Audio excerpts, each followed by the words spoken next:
tous et bienvenue au Balzac pour ce premier événement de la 8e édition du Champs-Élysées Film Festival. Vous êtes les tout premiers puisque le festival n'est pas encore ouvert. Donc vous avez beaucoup de chance de pouvoir assister à cette magnifique masterclass. Lorsque j'ai annoncé, entre autres, à mes enfants que notre invité serait présent au festival, leur première réaction, surtout le dernier, 26 ans, « Waouh! Trop cool, maman !» Imprégné qu'il était de Jurassic Park et de la mouche, et plusieurs fois, quand il m'arrivait de me fâcher, ils se regardaient tous les trois, que j'en ai trois, et me gratifiaient d'un « Maman est très en colère », en rigolant. Les autres réactions furent du même acabit, et donc je n'avais qu'une hâte, le rencontrer, pour constater par moi-même s'il était aussi cool, accessible, drôle, comme je n'ai eu de cesse de l'entendre. Eh bien oui, je confirme, et encore plus. Je ne vous cache pas que de recevoir un homme aussi magnifique et vous voir aussi nombreux un mardi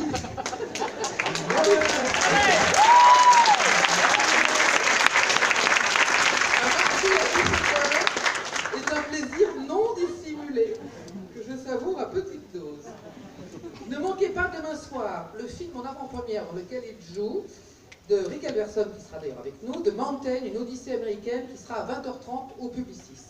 Je ne vais pas vous faire attendre plus longtemps, mais avant, mais il est déjà là, mais bon tant pis, notre invité en images. Images.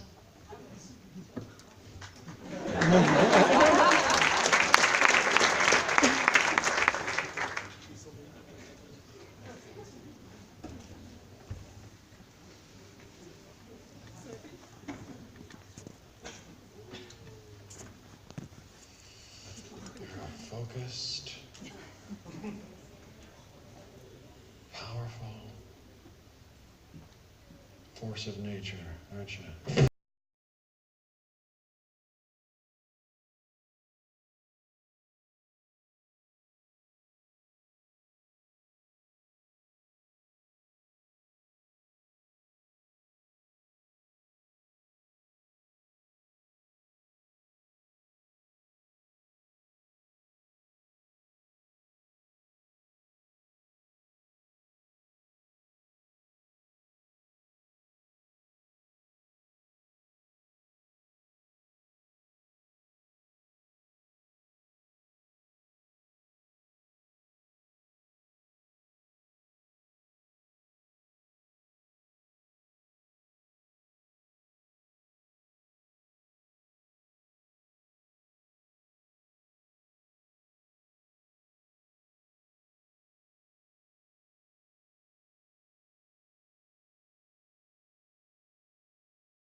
Merci beaucoup. Merci. What's your name? Tell me. Emil. Hello, Emil. Thank you for doing this. Where would you like me? Really? Okay. Oh, okay.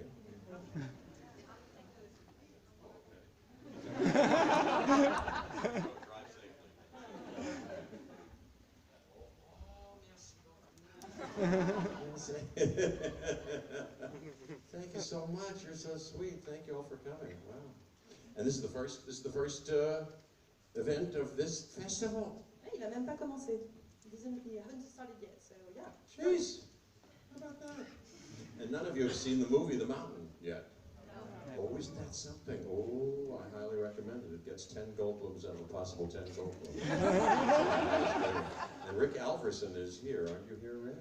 Rick Alverson, the director of the movie, I believe. Is he? No, maybe he's scuttled out. All right. Anyway, shoot. Bon, alors on va commencer parce qu'on a un tout petit peu de retard, donc on va commencer tout de suite avec le premier extrait de cette masterclass que vous attendiez tous visiblement à ce qu'on en parle il y a 2 secondes.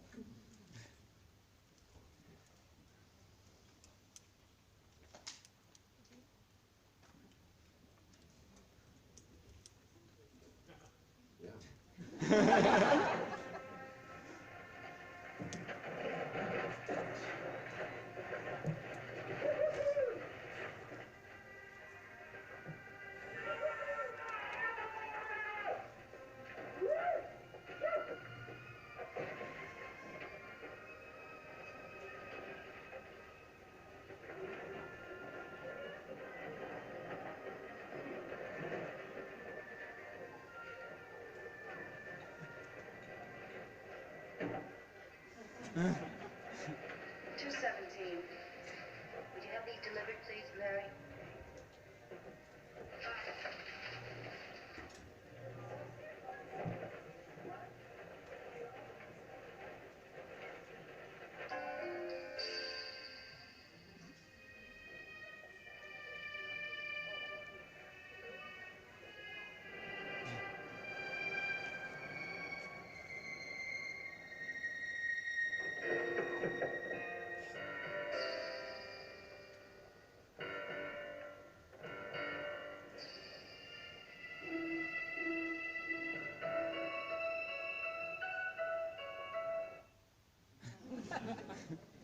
Il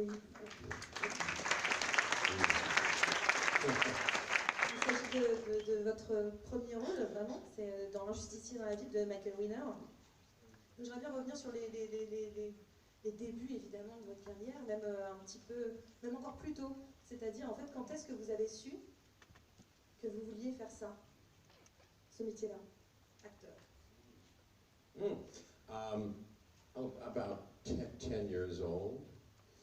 About 10 years old. That was the first movie that I'd ever done in 1973. I was interested in hearing those couple of musical stings. You know who scored that movie? Anybody know who scored that movie? Herbie Hancock. Herbie Hancock. And Hope Lang, of course, was the wife of Charles Bronson there with her daughter. What else was Hope Lang in, most famously? Name a famous movie that I like particularly that she was in. You know. Do you know another? Can you name another Hope Lang movie? Hope Lang was the actress, was the mother of the two people who we finally met us. What else was Hope Lang in? Which? Home Alone? Home Alone? I don't think she was in Home Alone. No, wasn't she in From Here to Eternity? Wasn't she the girlfriend of Montgomery Clift in that movie? Am I right? I think so. Anyway, I got interested in acting when I was 10 years old in camp. I was in camp in Pittsburgh between 5th and 6th and 6th and 7th grade. My father had said, if you find something you love to do, that's a key to your vocational choice. I took part in this show, and and they were there, and I had a great time. And afterwards, they said, "How'd you like it?" And I was like, I said I did, but I kept secret to myself for many years then, until I graduated high school, that I actually wanted to be an actor, but I wanted to be an actor very, very badly when I was a kid. Donc effectivement, Death Wish qu'on a vu là, Injustice dans la vie, c'est le premier film que j'ai jamais fait, c'était en 1973. Donc pour l'anecdote, le compositeur du film c'est Herbie Hancock, et l'actrice qui joue la mère qu'on voit là dans la scène, jouée par Hope Lang. Alors personne dans la scène ne le savait, donc elle avait joué. Pas Home Alone, moi j'ai raté l'avion, non. Mais dans From Here to Eternity, donc un film avant Death Wish, où elle jouait la copine de Montgomery Clift, en fait. Non, in The Young Lives, dans le bal des maudits, 1957, she is the girlfriend of Monty Clift. It wasn't from here to eternity? Was it young? The young lions. It was Young Lions. Young Lions. Young Lions. That's it. Young Lions, yes. And Dean Martin, of course, was in that. And Marlon Brando. And May Britt. And May Britt, yes, who used to be married to Sammy Davis Jr. And who? Merci pour toutes ces précisions.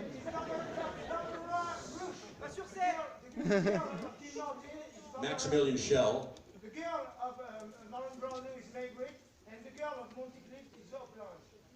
1957, directed by Edward Midrick. There you go. There you go. Good, that's what I want to know. Yeah, but she's good at it. Montgomery Clift is good at it too. Oh, boy. And Brando, of course, is so good at that. Plays Christian, the ski instructor. Yeah. Alors pour répondre à la question, c'est environ vers l'âge de 10 ans que j'ai su que je voulais être acteur. En fait, j'ai grandi à Pittsburgh. Quand j'étais au collège, je participais à une pièce de théâtre avec des gens de mon école. Mon père tenait vraiment à ce que je développe une passion extrascolaire. Et en fait, c'est seulement après le lycée que j'ai osé avouer à mes parents que c'était vraiment ce que je voulais faire dans la vie. Qu'est-ce que vous vous rappelez particulièrement de vos années d'études auprès notamment de Sanford Meister, qui fut aussi le prof d'ailleurs de Steve McQueen, de Sandra Bullock ou encore de Diane Keaton? C'est avec lui que vous avez étudié. Qu'est-ce que vous vous souvenez de ces études-là?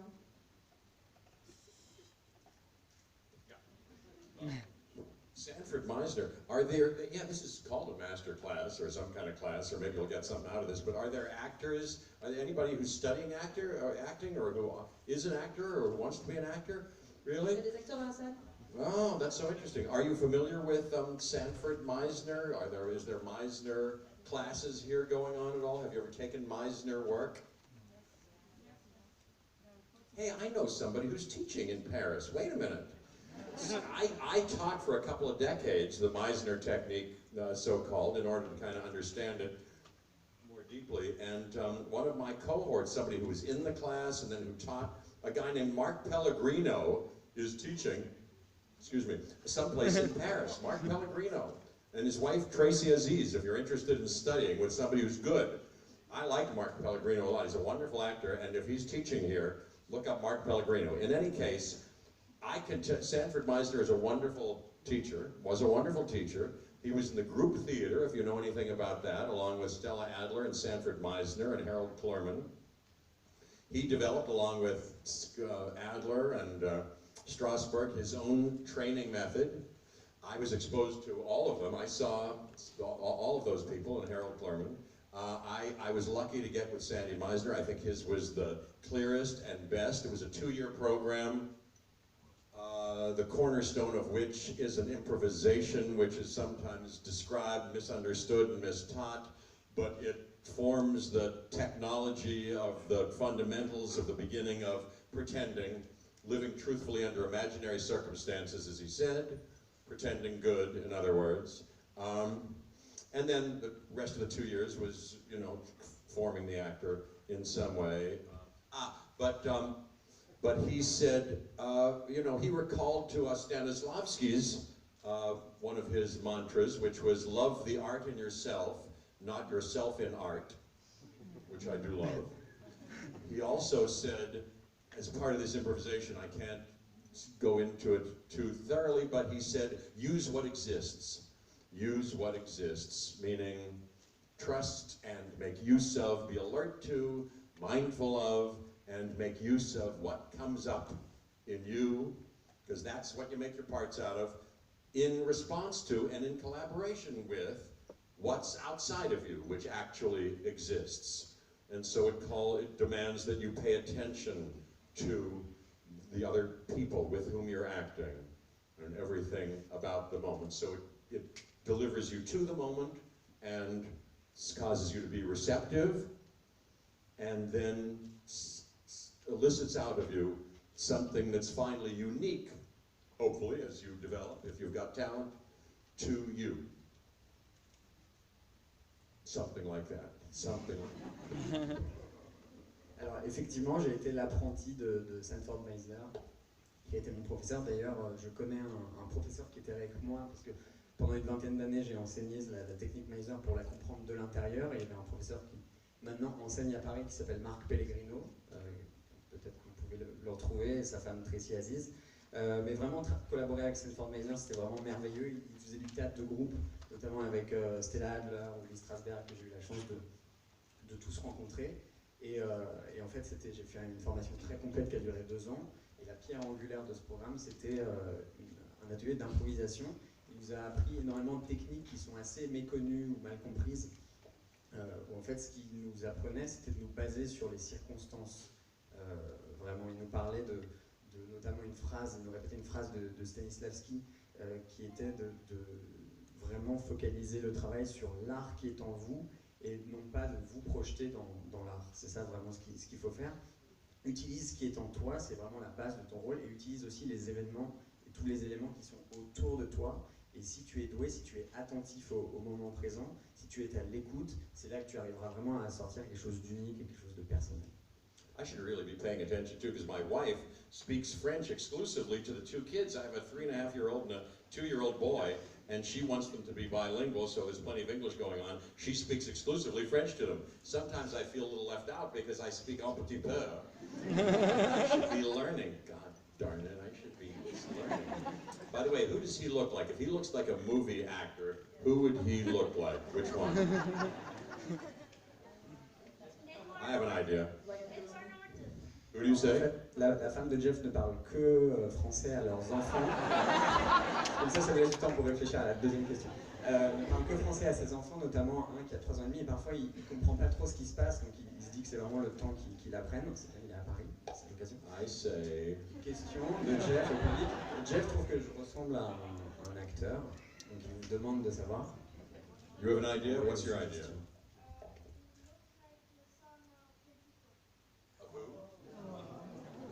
Son of Clint Eastwood. Son of Clint Eastwood. Chef Which one? Eastwood. Clint Eastwood, oh.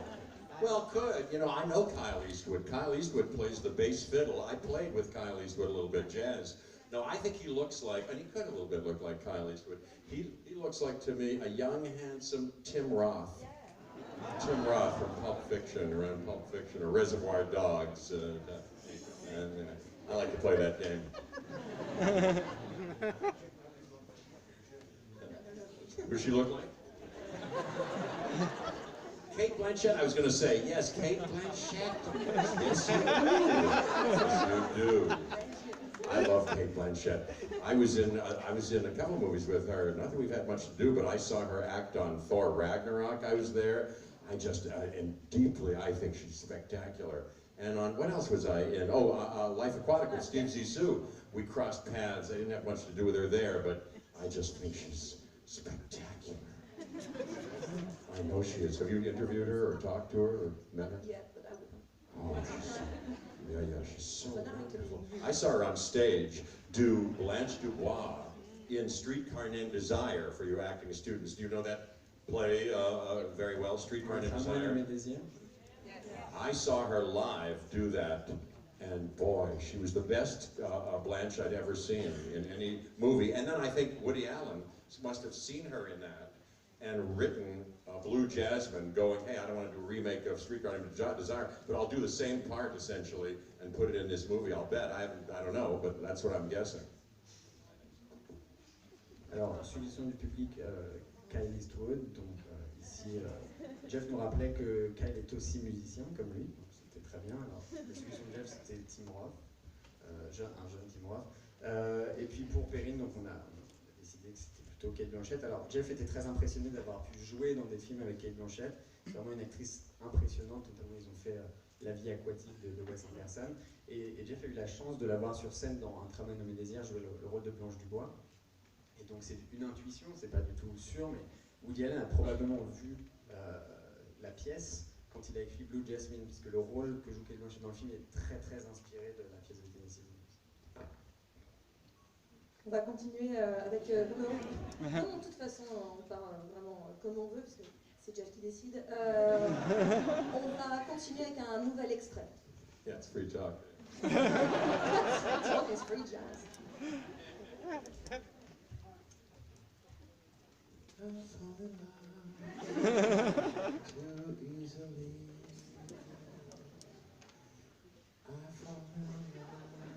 extrait.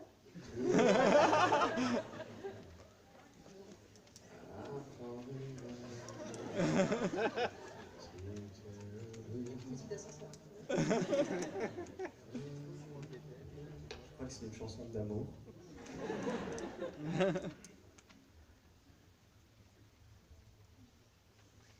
Well,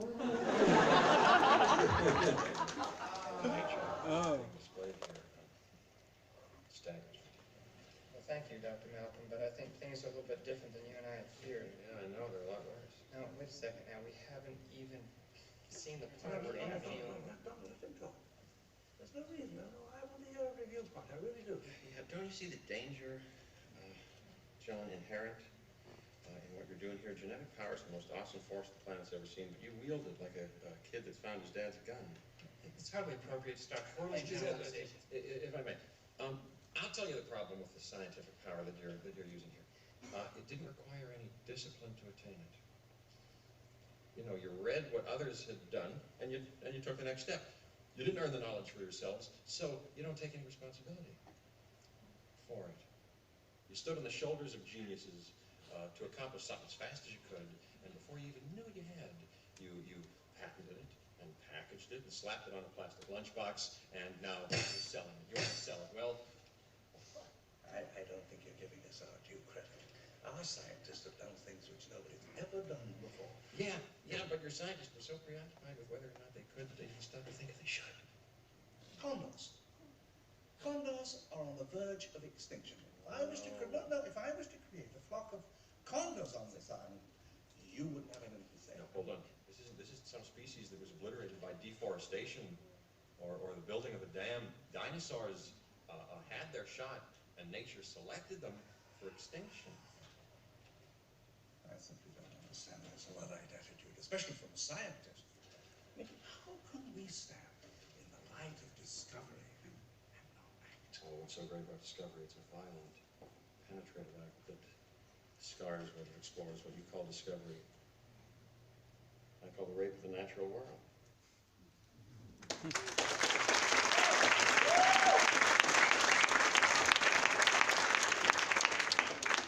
Bien sûr, Jurassic Park, je pense que vous aviez reconnu. Donc vous avez joué plusieurs fois des scientifiques, comme Ian Malcolm, que ce soit dans la mouche, qui vous a révélé d'ailleurs plutôt au grand public, Jurassic Park, qu'on vient de voir, mais aussi dans Comme chien et chat, Les aventures de Boca Banzai, dans l'unitaire de la BBC Life Story, ou encore dans Independence Day, évidemment, et même dans The Mountain, que vous verrez demain. Mais vous avez aussi animé l'émission Explorer pour National Geographic. Vous préparez une nouvelle émission pour la même chaîne qui va s'appeler Curiosity. Enfin, en gros, tout est au sujet de la science. Est-ce que ça vous intéresse vraiment?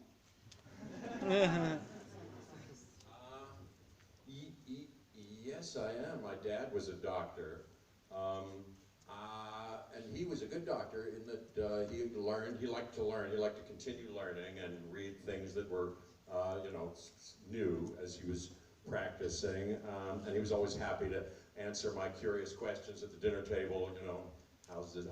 Interesting that you should ask, and he would tell me that this.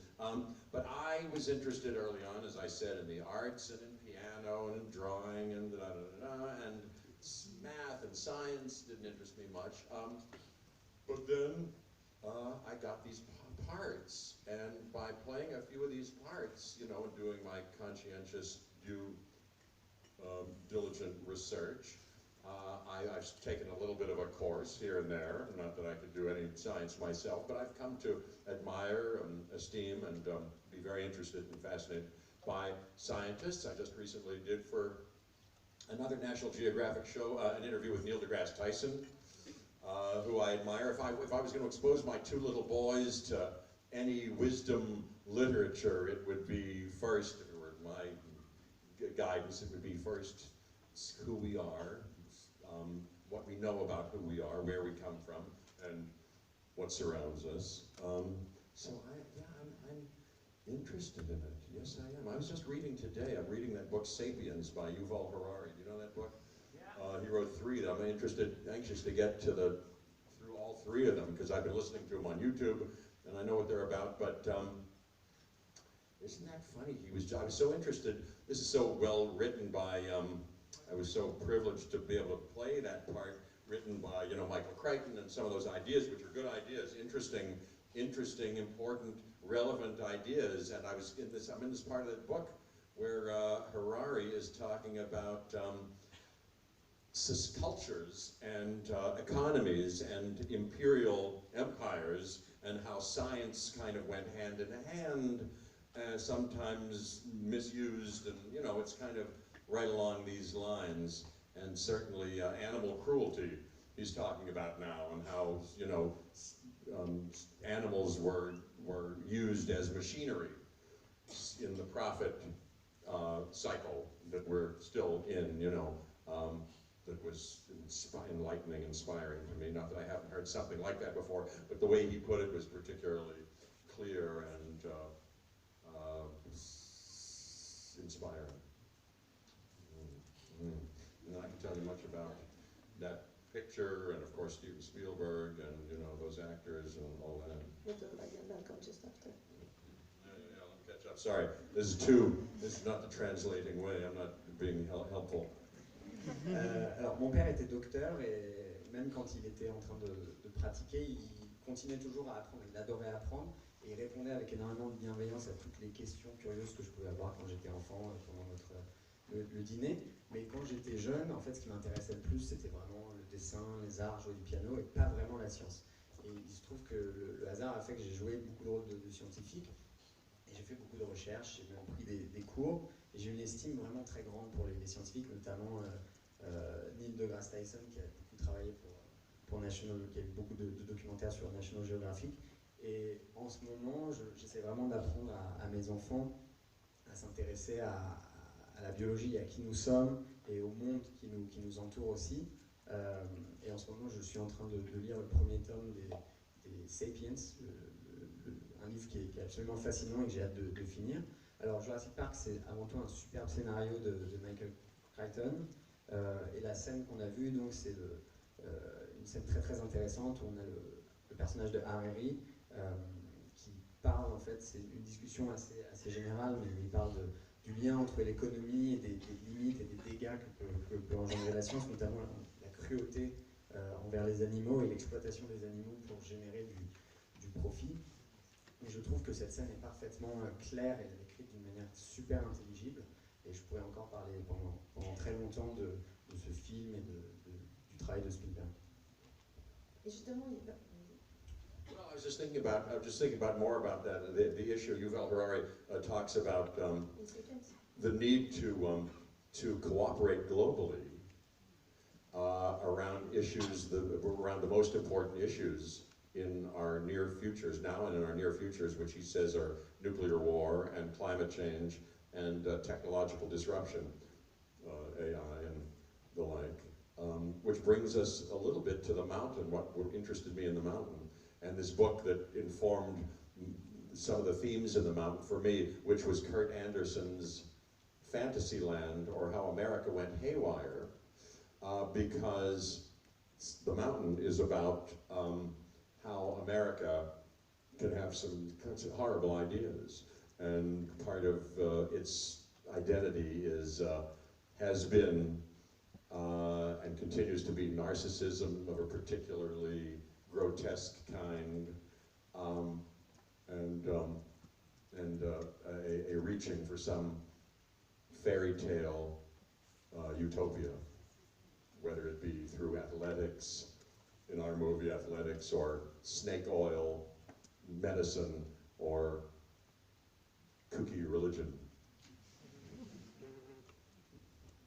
En fait, ce dont parle Harry dans ses livres, et qui est vraiment très très intéressant, c'est le besoin d'une entente au niveau mondial pour préserver la planète, parce qu'il y a énormément de risques qui nous guettent, des guerres nucléaires, des destructions massives.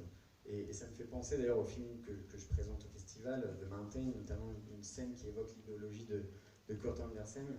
En fait, les États-Unis ont toujours développé une espèce de fantasme global qui a généré des idées qui étaient à la fois vraiment horribles, empreintes de narcissisme et profondément grotesques, une idéologie qui se rapproche en fait du conte de fées et qui finit par contaminer vraiment tous les domaines, du sport à la cuisine, beaucoup. La religion. Et à la religion. La religion qui est un peu folle. Et ce personnage justement de Ian Malcolm, parce que d'autres personnages que vous avez interprétés sont cultes, mais le personnage de Ian Malcolm, en particulier, vous êtes très reconnu pour ça, monsieur en français. Mais voilà, qu'est-ce que lui représente dans votre carrière, en fait, ce personnage de Ian Malcolm? Au moment où il arrive dans votre carrière, en 93, mais aussi, tout simplement, au long cours, qu'est-ce qu'il représente?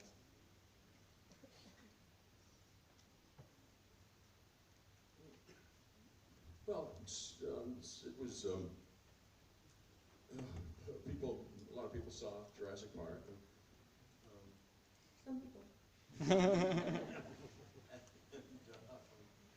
see, what's the What did it represent in your career at that point? in my career? Yeah, and it certainly enhanced my career.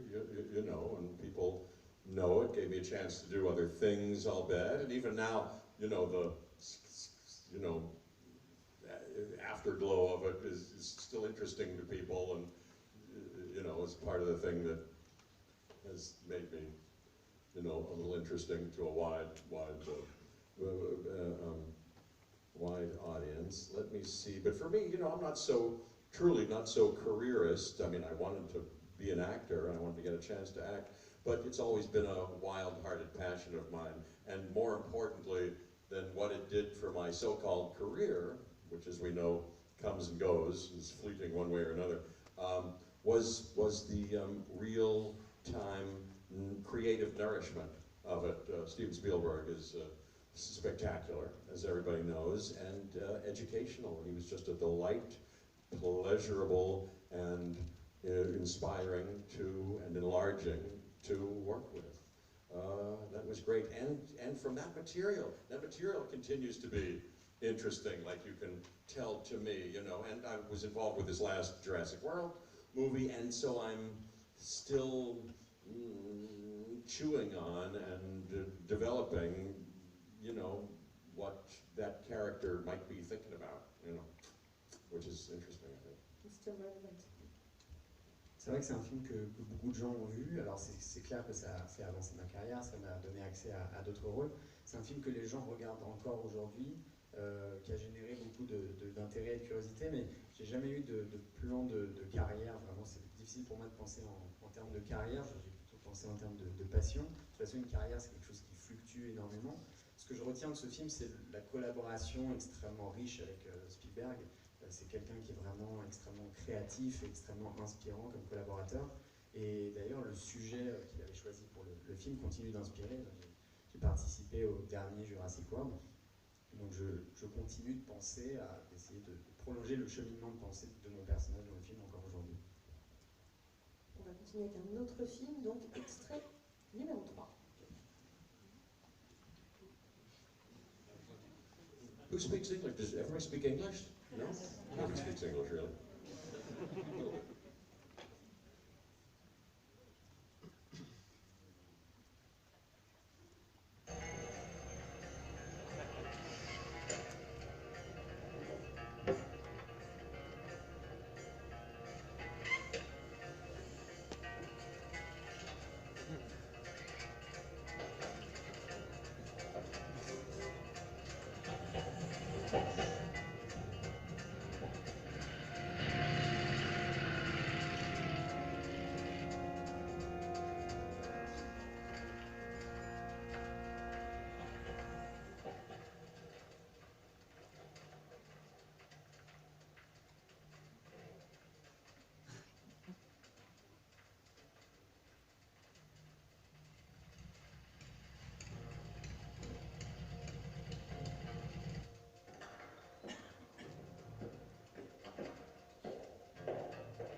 Grand Budapest Hotel dont on vient de voir un extrait, L'île aux chiens aussi. Et vous êtes assez fidèle en fait avec les réalisateurs, puisque où ils sont fidèles à vous, je ne sais pas. Mais vous avez aussi collaboré plusieurs fois avec Robert Altman, Philippe Kaufman, Roger Mitchell ou encore Michael Winner. Est-ce que c'est important pour vous cette fidélité dans le cinéma avec les réalisateurs? Est-ce qu'il y a une sorte de continuité que vous recherchez? Well, yeah, it has to be, whatever you call it. It's been lovely to collaborate with, who'd you say? Not only Phil Kaufman, but Robert Altman, yeah, with whom I did 4. How lucky I was to have worked with him, multiple times. Who else? Wes Anderson. Well, Wes Anderson, yes. Certainly, I mean, he's a genius, and seeing that again, gee, that's pure cinema, isn't it? It's really his own vision. He's got his fingerprint all over every frame. I remember very pleasurably every shot we did there, seeing it again. He's so enjoyable to work with, and a genius. That's the answer to the question, what do you look for in a director? Really, in your own opinion, making a good movie. And he makes wonderful movies, I think. Geez, Willem Dafoe and that character, I could tell you all about how he visually comes up with the costume, how he's involved with everything. That seems like a Hitchcock, sequence to me. It's so beautifully done. But also, the theme of that movie is pretty interesting. It's an entertaining and stylish way that he gets you there. But I love his heartfelt celebration of the underdog and the outsider, and his sincere and passionate fight against forces of ugliness, coarseness, and fascism, and like that. He's something, that Wes Anderson. He's living around these parts, I do believe. Yeah.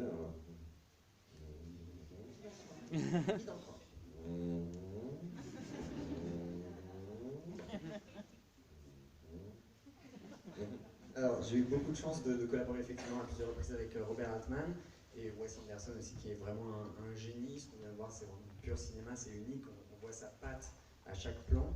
Et c'est des réalisateurs qui sont vraiment intéressés à l'idée de faire des bons films. Là, on a vu cette scène-là, le personnage de Willem Dafoe aussi, qui est extrêmement intéressant. Et Wes Anderson, il arrive toujours avec des personnages qui sont définis de manière visuelle, qui ont leur costume qui leur est propre. Cette scène est vraiment fantastique et vraiment un traitement à la Hitchcock. Non seulement il traite de thèmes qui sont super intéressants, mais il les traite de façon extrêmement divertissante aussi. Il a une manière extrêmement sincère aussi de toujours privilégier les personnages d'outsiders, ceux auxquels on n'aurait pas forcément confiance, qui se feraient forcément broyer par la machine, et il est toujours de leur côté. Ce qu'on voit aussi dans cet extrait-là, qui est muet, donc on est que sur la musique et c'est entièrement muet, c'est que vous êtes un vrai acteur du corps, du corporel en fait. Il y a beaucoup de choses qui passent dans votre gestuelle et évidemment aussi dans votre manière de parler. Donc c'est même pour ça qu'on vous identifie assez fortement.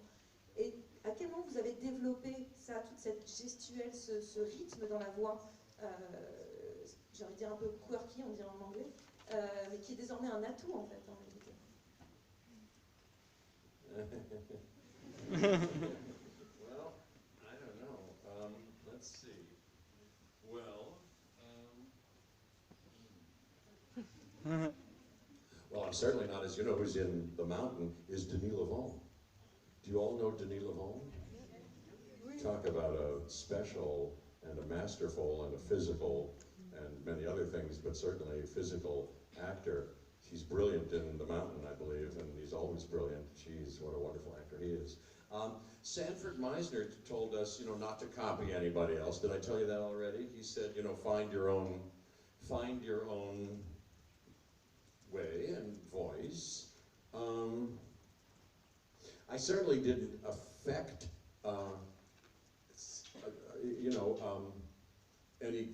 any way of behaving to be more interesting. You can see now the way I express myself is a little, shows up sometimes for good or ill in characters. I try to characterize, and in The Mountain, Rick Alverson, who was very helpful in directing me in the acting, besides everything else,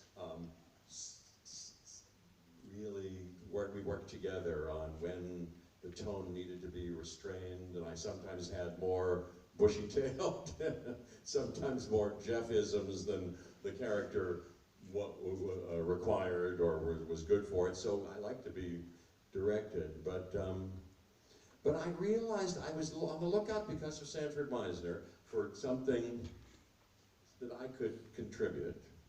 And it was working with Phil Kaufman, as I remember. One day, I do remember, maybe I'm misremembering it, but one day on the set of Invasion of the Body Snatchers, we were shooting in San Francisco in 1978, and I had some kind of line like, oh, she said, why do we always think they're coming in metal ships? And I say, I've never thought they were coming in metal ships, something like that. And the way I did it, the way he appreciated me doing it, and went, that was good, that was funny, okay, let's move on, that's enough.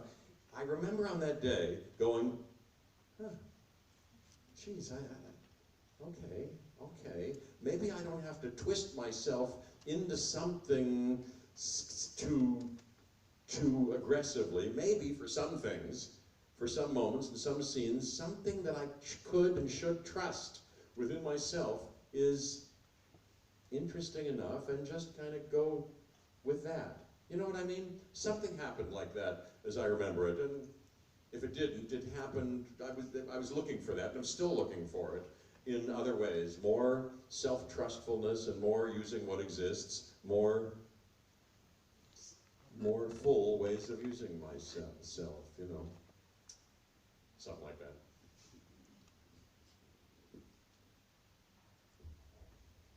Alors, il y a un acteur qui joue dans The Mountain, qui est Denis Lavant, qui, quand on parle d'acteur physique, est vraiment extrêmement brillant dans le film, et aussi en général. Et en fait, Meisner nous répétait tout le temps de ne jamais imiter. Il fallait qu'on trouve chacun notre propre voix. Et en fait, là, peut-être que vous me voyez, mon comportement, ma manière de m'exprimer se retrouve forcément un petit peu dans les personnages que je joue, dans la caractérisation.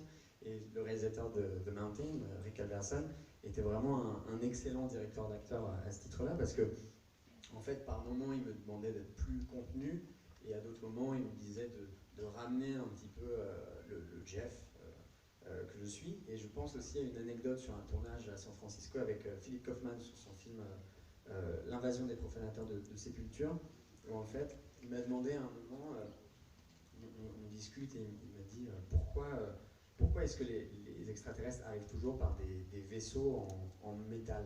Et en fait, j'y ai jamais pensé, et on a tourné la scène pendant que j'étais en train de réfléchir, et on n'a pas fait beaucoup de prises, on est passé à la scène suivante, et en fait, c'est à ce moment-là que j'ai réalisé qu'il n'y avait pas besoin d'être forcément trop expressif, il fallait surtout que j'apprenne à me faire confiance. Et à ce moment-là, quand on a fait cette scène, il s'est vraiment passé quelque chose, il y a une forme de déclic, et en fait, ce travail de recherche, je continue constamment à le faire, et en ce moment, je travaille beaucoup, notamment sur arriver à me faire confiance à moi-même. Donc on avance un petit peu vite, mais là on va regarder une série d'images. Et Jeff, vous pouvez largement commenter les images pendant qu'elles passent. Okay.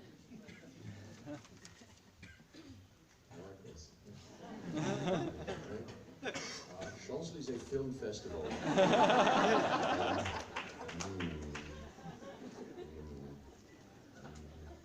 The Balzac. Oh. Oh, that's funny. Poor Sam Neill. Going through that big nipple. That's as big as it is. Well, there I am. Oh, shower curtain. Who made that? Whose idea was to come up with that? Yeah, but that's me, and that's a picture of me, an image from Life Aquatic with Steve Zissou. And those glasses are from his friend, Wes's friend. What's his name? He was in Devo. Anyway, I'm missing things. You saw the big statue of me in England. There's another image of me from that the day I took my shirt off in that scene. You know, or me with the shirt off. Oh my God. The Goldblum. This is a thing to pose or something. It is? I don't know. Oh, with the Goldblum, if you do the Goldblum, it's that pose. How about that? Another one, yes, we could get that. I've signed many of those.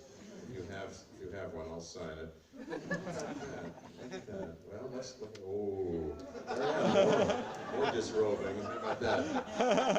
I think on the day, you know, I had a little nude thong there that is unseen in that. Well, there I am. The beginning of the fly, the end of the fly.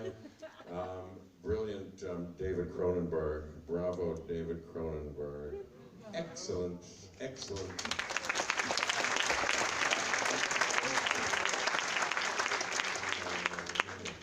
Il y en a beaucoup d'autres. Il y a aussi des photos de votre tête dans des fleurs. Il y a aussi des photos.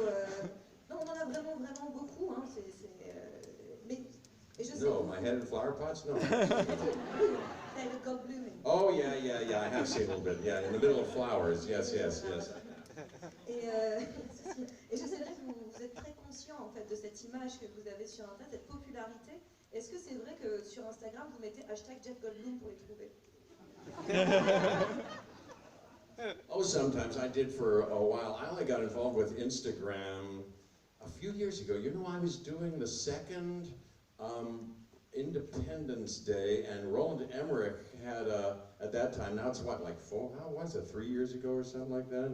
So you know how Instagram, how social media has sort of changed in the last, you know, few years. I remember just as, because I've said I'm not careerist, but I asked my manager, I think, and publicist, in fact, you know, 5 or so years ago, hey, I see these other people. Somebody was, oh, I know, Saoirse Ronan. I saw in an airport talking to her publicist, and they were cooking up something about social media, and I went to I said, do I need to do anything like that?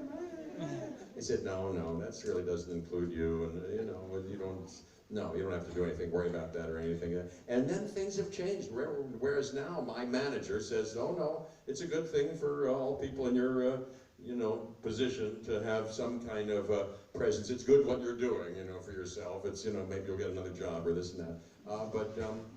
But so I was doing Independence Day, and Roland Emmerich had working with him this guy who was that was his job. He was going to and Roland said, you should get with him. You should hire him to do some kind of. And I did for a little bit. That was the first time I ever posted anything or ever looked at anything. I still have never tweeted anything. I'm not on Twitter. I've never followed any tweets of any kind. But at that point, he posted a couple of things, and I went, well, if I'm going to do this, why do people do this? I think I'll do it myself. And I found another way that I've had fun with, and then for a time particularly I went, wow, look at that. People draw pictures of me, and there are these funny pictures of me, and that's kind of fun. And my wife would go, what are you doing? Get off that thing. And now it's kind of, I check it out, you know, but I don't spend any time on it really, but I enjoy seeing things and posting a thing or two, you know. Yeah, so that's the story. Je l'ai fait un petit peu, c'est vrai que j'ai découvert assez récemment, il y a 3-4 ans à peu près. Les réseaux sociaux, vous savez, ont énormément évolué. Alors j'ai eu une discussion à ce sujet à l'époque avec mon manager et mon publiciste, notamment après avoir écouté une conversation entre l'actrice Saoirse Ronan, qui joue aussi dans le film de Wes Anderson, et sa publiciste. Et je leur ai demandé, est-ce que vous pensez que moi aussi je devrais m'y mettre? Et mon manager m'a dit à l'époque, oui, c'est bien d'être actif, d'avoir une présence. Et on tournait le deuxième Independence Day, et c'est Roland Emmerich lui-même qui avait embauché sur le tournage un publiciste qui était spécialiste des réseaux sociaux, et j'ai commencé à travailler avec lui. J'avais jamais vraiment fait ça à l'époque, j'avais jamais tweeté, j'avais même pas de compte Instagram à l'époque. Et au bout d'un moment, je me suis dit, si je le fais, autant le faire moi-même. Donc j'ai passé pas mal de temps à regarder, les gens faisaient des dessins, faisaient des montages. Puis au bout d'un moment, ma femme m'a dit, arrête de passer autant de temps à le faire, donc maintenant c'est beaucoup moins chronophage à ce niveau-là. Do you understand what I'm saying? You speak English. You speak a little bit of English. You kind of understand what I'm saying.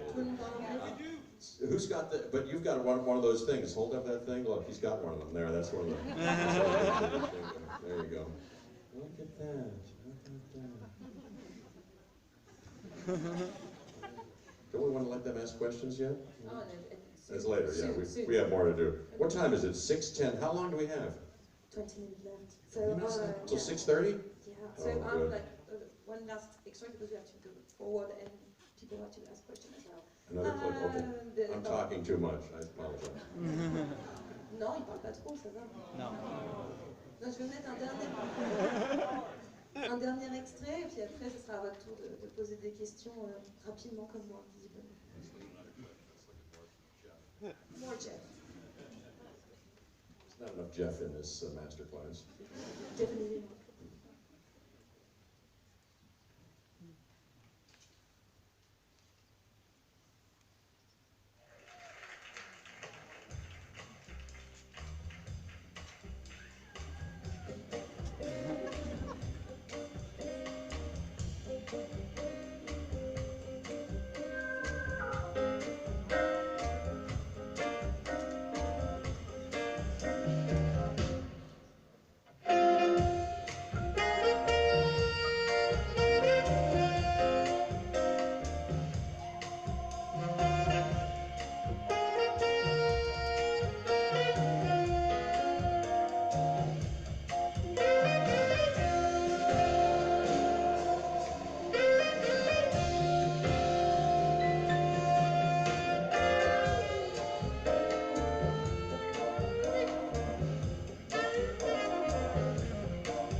I haven't seen that or heard that cut for a while.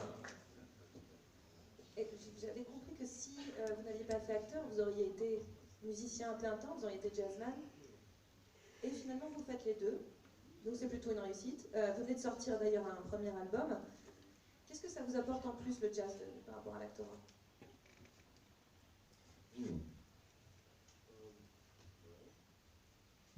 Let's see. Yeah, I'm so lucky. I'm so, first of all, lucky to have ever broken into acting at all and then gotten a chance to, you know how uncommon it is to get a chance to do it over the course of a few, 3-4 decades. That's pretty good. And I'm on the brink of my best work, I believe, just creatively. I feel better than ever, and I'm getting more opportunities than ever. So that's really lucky. And then this other thing, which has been a kind of parallel passion from when I was a kid, playing, and jazz particularly, and I snuck it into a couple of movies. Once I was in New York and a couple of plays, but I always had it around. And then about 30 years ago, I started playing out and about, just for my own pleasure, under the radar, not meaning to do anything with it career-wise, but it kind of developed organically. It really did. And then we were playing, you know, all over the place, mostly Los Angeles, and it kind of developed. It really became more of a show, and my music developed, and I played with great guys who kind of changed around. And then a year ago, I was on the Graham Norton show in London promoting Thor Ragnarok, and Gregory Porter, the great jazz singer, said, hey, I'm promoting this album, I want to sing a song, all I use is piano accompaniment, do you want to play with me? And his record label, Decca, saw me do it and thought maybe I should do something with Jeff, and that's how we came up with that album, and then they filmed that album, and since then it's been a growth spurt just for myself, and it's growing into something else. And you may see us, we're going to play Glastonbury, that festival that you may know, in a month or so. Tomorrow, if you're in Cannes, I'm flying to Nice tomorrow, and our band, that band mostly, is going to be with me, and we're going to play a gig, and then we're flying back to LA, and we're doing a lot of interesting things. That's why I was interested in seeing that, because it's a year ago, but I have developed a stage or two later than that, so I'm enjoying it terrifically. And what does it give me that acting doesn't give me? Well, it's never been hooked into my ego in the same way. I never needed it to make a living. I never counted on it or imagined that I was going to be anything. So it's just been for pleasure. And sometimes I've had to counteract that other aspect in acting, whereby I find the pure pleasure in it and go, hey, don't audition, you're not auditioning, you're not trying, you know, quit trying to make it good, just make it something you love, you know, which the other is more naturally, and then they mash, you know, and mesh in that there's improvisation in acting exploration and some of the acting that I do, and there's improvisation there and listening and of course and all that. Yeah, that's all I want to say about that. Yeah, but that's yeah. J'ai vraiment beaucoup de chance, c'est très très rare, ça fait depuis 3-4 décennies que j'ai à la fois la chance d'être extrêmement actif au niveau du cinéma et j'ai depuis l'enfance des projets parallèles musicaux, notamment autour du jazz. Alors j'ai eu l'occasion de faire des pièces de théâtre à New York où la scène de jazz est extrêmement forte et ça fait une 30aine d'années que je joue. Au départ c'était vraiment purement pour le plaisir et puis ça a commencé à prendre un petit peu plus d'ampleur, je joue un peu partout. Majoritairement quand même à Los Angeles. J'ai la chance d'avoir des super collaborateurs. Et puis ce que vous avez vu là, en fait, c'est vraiment le fruit du hasard. J'étais sur le plateau du show de Graham Norton à Londres, et puis il y a ce chanteur fabuleux qui s'appelle Gregory Portner, qui était sur le plateau, et on a commencé à improviser ensemble, et son label m'a proposé de faire un album filmé. Et ça commence à grandir, à prendre un peu d'ampleur. Cet été, on va notamment jouer à Glastonbury, qui est un super festival. Demain, si jamais vous êtes à Cannes, Jeff fait un concert aussi. Merci beaucoup. We should really be drinking out of plastic bottles, should we? And using up all these. Well, what are we going to do with all these plastic bottles? Oh, we gotta help the planet. Really, those straws. I'm figuring. I'm trying to get better every day. Ne buvez pas dans des bouteilles en plastique. Évitez. Et voilà, l'extrait qu'on a vu là, ça a été fait il y a seulement 1 an et pourtant depuis le groupe a vraiment passé plusieurs étapes et le projet est à un stade tout à fait différent aujourd'hui. Bon, alors ça va être à vous, je suis désolée, j'imagine qu'il y a beaucoup de questions, mais on a un temps très limité, parce qu'il va retourner à son Questions from the audience, yes. À vous. Probably she'll come to you with a microphone. Yes, thank you so much. Look, they're enthused back there. Oh, yes. Hello. Hello. J'aurais voulu savoir si vous aviez encore des projets en tant qu'acteur, des réalisateurs avec qui vous aimeriez tourner, ou des acteurs, des genres de films ou de rôles que vous aimeriez tourner.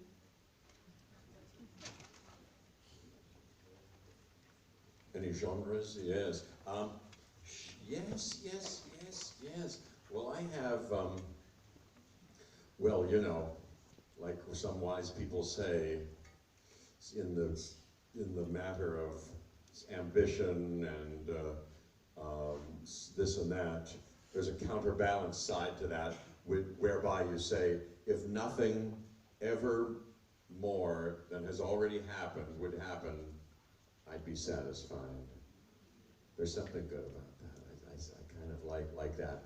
Having said that, the other aspect of it is that, yes, I'm as appetized as ever and enjoy and fascinated by some other directors. Let me see P.T. Anderson. I may have mentioned him already. Rick Alverson again. I think he's a brilliant director. And once you see The Mountain, if you like it, you should see his other couple of movies, Entertainment and The Comedy. I love P.T. Anderson. I love the Coen brothers. Gee, I talked to them. I've run into them here and there. Never had a chance to work with them, but I ran into them a couple of months ago, and both of them, Joel and Ethan, we had conversations. Who knows if anything will spring of this? I'm sure these kind of conversations go on all the time, and everybody wants to work with them, of course. But I expressed my full-throatedly my enthusiasm about them, and they seemed also receptive. So who knows about that? You never worked with Scorsese, you know. I've been watching a lot of. I love to watch YouTube these days. You know, I watch interviews with all kind of people, and so I keep seeing things on Scorsese. So you know, lots of people. Oh, Claire Denis. I want to work with Claire Denis. And Lynn Ramsey, a woman named Lynn Ramsey, whose movies I like very much. I like that last one she did with Joaquin Phoenix very much. I've liked several of her movies. So yes, there are directors that I'd like to work with. Actors, you know, so many wonderful actors. You know who I like? These. You know who I like is Kristen Stewart. She's very good. just wonderful, isn't she? She's wonderful. Anyway, a lot of people I'd like to work with. Who knows? Who knows? Yeah. Yes, yes. Questions? Yes. Oh, sorry. En fait, je vais prendre le contre-pied de votre question. Si tout devait s'arrêter aujourd'hui, je serais quand même satisfait. Ça ne m'empêche pas d'avoir quand même des désirs, notamment de travailler avec Paul Thomas Anderson, j'adore ses films. Retravailler avec Rick Alverson. D'ailleurs, si demain vous aimez The Mountain, allez vraiment voir les films qu'il a fait avant, qui sont fabuleux. Et puis les frères Cohen, que j'ai croisés ici et là. Ça doit leur arriver tout le temps de croiser des acteurs, mais j'ai vraiment été très direct, à la fois avec Joël et avec Ethan. On va voir ce qui se passe, on verra. Avec Scorsese aussi, on n'a jamais travaillé ensemble, mais ça me plairait beaucoup. Je vois beaucoup d'entretiens avec lui sur YouTube. Il y a vraiment plein de gens. Claire Denis aussi, si jamais les gens étaient. Et puis une réalisatrice qui s'appelle Lynn Ramsey, qui avait fait un film l'an dernier, qui en France s'appelle A Beautiful Day avec Joaquin Phoenix. Il y a plein de réalisateurs et beaucoup d'acteurs géniaux, notamment Kristen Stewart. Hi, Jeff. I'll bounce this one at you in English. I'm an Australian film director, so I have to speak a modicum of English. Okay. I read a lot, like you do, and I've done Sapiens, and I've just read the Arnold Schwarzenegger Total Recall book, which is much more lowbrow, of course. But he talked about a very interesting thing, and I'd like your take on it as a grand actor who the French obviously love, and I'd like to hear your point on it. But they talk about gathering your emotions and using the emotions that you have inside to bring out and apart. So you've been doing this for a long time. You carry around a vault of emotions inside your body. You're bringing them up. How hard is it? These guys would love to know, because they've been watching you for years, how easy or how hard is it for you to plumb those emotions and bring them up in front of 300 technicians on the 13th take at the end of the 20-hour day? It's a very interesting question. If you're interested in that kind of thing, because you're actors, I don't want to get too inside baseball, but there's something about what you said that interests me. Here's briefly what I've done. Sanford Meisner laid out acting for me, and acting was not only professionally a kind of wild, out of reach thing, but as I studied with these serious teachers, it seemed like not only a worthwhile endeavor, but to do it well, something that required a big effort. And I put a big effort into it and worked for a long time. But now as I look back on it, I overworked. But maybe I had to. Maybe I had to do all the things I had to do. It was very difficult for me. And before I would do, I could tell you all kind of parts that you've seen, before which I was not only insecure, because in fact I didn't know what I was really doing yet, because I think the good side and the bad side of what Sandy Meisner said, which was it takes 20 years to be an actor, made me, have a kind of set my dial for a long curve, but also feel unworthy in some ways, before that 20 years were up, and forever I always felt that I had to kind of prove myself to myself, In any case, I was making a big effort to be as full as I can, and before many parts I would read through a whole other play, show up early, get myself weepy. It's easy for actors, young actors, to think, as long as I'm crying, I'm acting and I'm doing something. So I would cry a lot or get in touch with my fury, towering fury, before I do anything, not necessarily even requiring that. Just to kind of make sure everything was there and to make sure I was cooking on all burners. As I now see it, maybe all that added up to something, which is sort of allows me to have things available to me now more effortlessly. Or I never had to do it, who knows, but these days my favorite method, although I attend to solving whatever problem I have to solve from the time I get the part, but sometimes it doesn't require as much of something. But then certainly on the day, I do very little emotional masturbation. Very little, if none. I have a kind of, I used to even experiment with performance enhancement substances of one kind or another, the last of which was coffee. Like many people do for all sorts of endeavors, but I was psychologically a little bit addicted to going, well, I'm going to have to do a thing like this even, and so I better get my energy up or something, or these days, I stopped that about 4 or 5 years ago now, have not had a drop of caffeine, and I come to do whatever I have to do, whether it's this or a scene or anything, as is, having thought about it, or mostly, you know, wanting to be surprised by it, and just feeling that whatever I got, especially if I'm surprised, well, a little bit in line with Meisner's technology, will be enough. And I trust myself more, and because of that, things not only are available to me, but they are available more unexpectedly and deeper. That's why I say I'm on the brink of my field, my best work, certainly my most enjoyable work for me. That's a little bit of the answer to that, which is interesting to me. It's a little inside baseball if it's useful or interesting to anybody else. And so if I went back to the classroom now, I would make sure to tell everybody that and save them, if I could, decades or years or blood and sweat that maybe is unnecessary.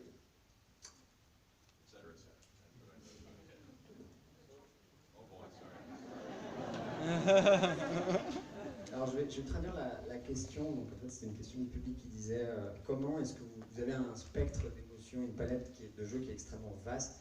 Est-ce que c'est facile pour vous, ou est-ce qu'au contraire c'est dur d'aller piocher dans vos émotions? Alors Jeff a trouvé que c'était une question très intéressante. En fait Sanford Meisner, donc encore lui le professeur, m'a tout expliqué. Même au tout début où le métier d'acteur semblait être quelque chose d'extrêmement compliqué et inaccessible. Et en fait, il nous a appris que bien faire quelque chose demande un effort colossal, et je pense que j'ai trop travaillé.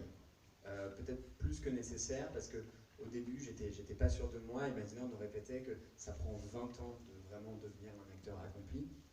Donc d'un côté, ça m'a permis de savoir ce qui m'attendait, mais en même temps, ça veut dire beaucoup d'efforts. Alors j'ai lu un nombre colossal de pièces, j'arrivais tout le temps en avance aux répétitions, je m'entraînais à pleurer, à mettre en colère, même mettre en colère quand la scène en question ne le nécessitait pas, c'était simplement pour faire démarrer la machine. Et aujourd'hui, en fait, j'ai trouvé la méthode que je préfère, qui est de minimiser la préparation en amont et d'arriver sur le moment sur le plateau en limitant au maximum un petit geste comme ça, la masturbation émotionnelle. J'ai limité vraiment toutes les substances, notamment le café. Ça fait 5 ans que j'ai arrêté parce que ça donnait une mauvaise énergie pour jouer, que ce soit d'ailleurs pour jouer ou pour venir parler devant des gens. Et je viens dans l'état dans lequel je suis en fait. Et je me dis ça ira. J'ai appris à me faire confiance et je trouve que je suis plus disponible, et aussi ça me permet d'atteindre des émotions qui sont plus profondes, et je profite vraiment du moment présent à ce moment-là. Et j'aimerais bien pouvoir revenir en arrière à l'époque où on était étudiant en comédie et dire qu'en fait tout cet effort colossal il n'est pas tant que ça nécessaire. My favorite preparation now is to take a nap, is to go to sleep, make sure I've gotten a nap, a revivifying nap, and wake up just before I do something, and I'm ready to do it. And you know, music has helped, because musicians they don't have to make themselves cry or get, you know, if they play the blues, all they have to do is start playing. They just start playing. And it doesn't really matter how they feel. It matters if they can play. And if you can play, play. Une très bonne méthode aussi, c'est faire la sieste avant de jouer. Et c'est pour ça que j'envie beaucoup les musiciens, parce qu'eux, ils n'ont pas à pleurer sur commande. Tout ce qu'on leur demande, c'est de jouer.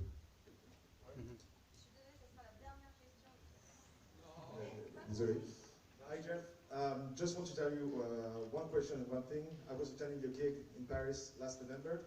You did at Admiral's Palace? Is that what it's called? The Trianon. Trianon. You know, that's where we were. Yeah, that was great. And you gave me a great gift, because you gave me a small intro for my YouTube channel, and now it's everywhere. And thank you very much for that. And my question is very simple. I saw in the news a couple of weeks ago that Bryce Dallas Howard said that maybe the original cast from Jurassic Park was returning to the next movie. So I was like, maybe I should ask if I see Jeff Goldblum one more time, I should ask him that question. And you're in front of me, so I'm taking the opportunity to ask you, will you be on the next Jurassic World movie? I can't say formally. I don't want to divulge any secret, and I must, forgive me, remain mysterious. So it may or may not occur, but it may or it may not.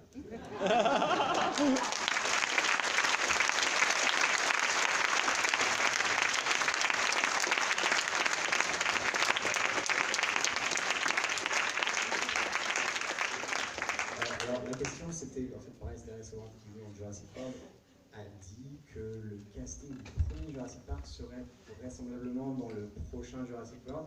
Donc, monsieur voulait confirmer si c'était vrai ou pas. Alors Jeff a dit, je ne peux rien confirmer, je ne dois rien dévoiler, peut-être, peut-être pas.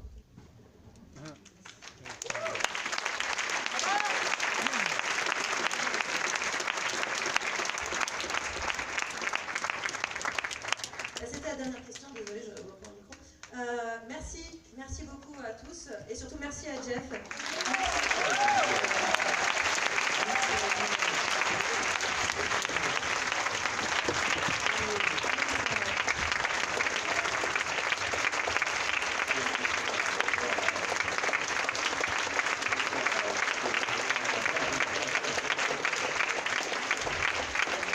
So serious, it's the nicest job I've ever seen.